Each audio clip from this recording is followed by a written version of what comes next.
So the mine timber cell is pretty incredible in the sense that it's the largest cell to date on the Manti-La Sal National Forest, removing in volume 44,000 CCF, which is approximately 4,400 truckloads of timber being removed from the cell. Yeah, just to give, I guess, a little bit of background, the spruce bark beetle came through about 15 years ago. This is the north end of our forest, and in this vegetation type we have about 70,000 acres, and the beetles killed 90% of that acreage that contains spruce. And so we've had a huge fuels buildup problem, and then on top of that just the amount of dead. And so we want to be responsive to that, and that's why we put all these timber cells up. And the mine is just one of several timber cells that will remove dead spruce and indirectly reduce fuels. So we've got this incredibly large volume of material out here, and it's good to see an active timber program on the forest being able to remove this product, and the product being able to be purchased and used here locally for the most part. The dead standing trees that are killed by beetles are the log that we choose to buy in the forest from the Forest Service. We bring those in here, cut them in a sawmill into various different products, as well as logs for log homes, the sawdust that we capture, the chips that we capture, the shavings that we capture are all utilized. So every bit of the tree that comes in the gate the first day on a big truck leaves our yard as a product of utilization for the local economy, as well as a log home. Really what we have here that we're trying to take advantage of is a window of opportunity for how long this dead spruce is viable for. And right now it's in that window. The purchasers want it, they can use it. It actually dries as it's standing, so they can come harvest it and be able to almost use it immediately in their mills. Before, when it's green, they've got to harvest, take it down, let it sit and dry for some period of time. So it's really working out well for the local purchasers that are buying this wood and removing it from the forest.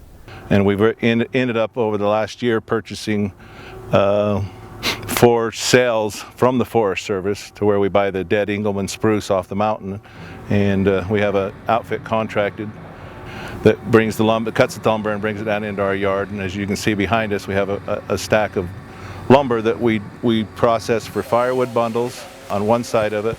Some of the wood that maybe is not as good of wood or whatever, we do take over and run through our shavers and process that into our shavings. So we do deliver shavings for the local turkey growers here. We have local people that come in and pick it up for their chickens for that aspect.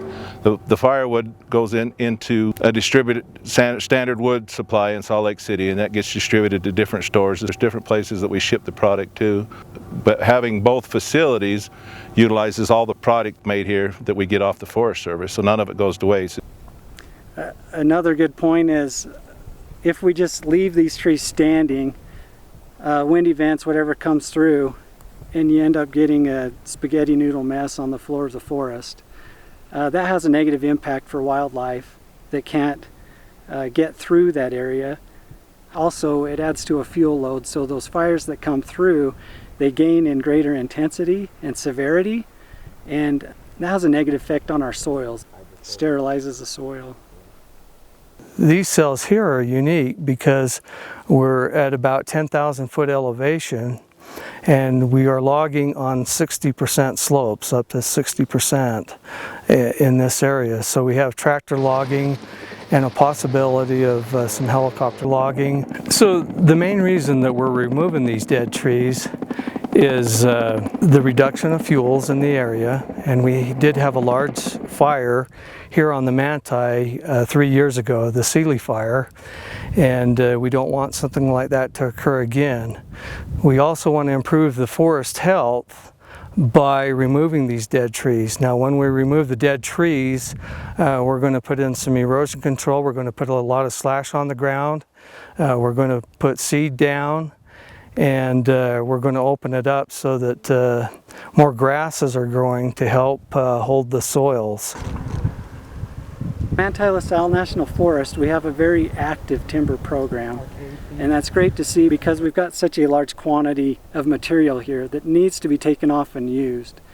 It's good for wildfire, the severity, so it's not as large and expansive and as detrimental.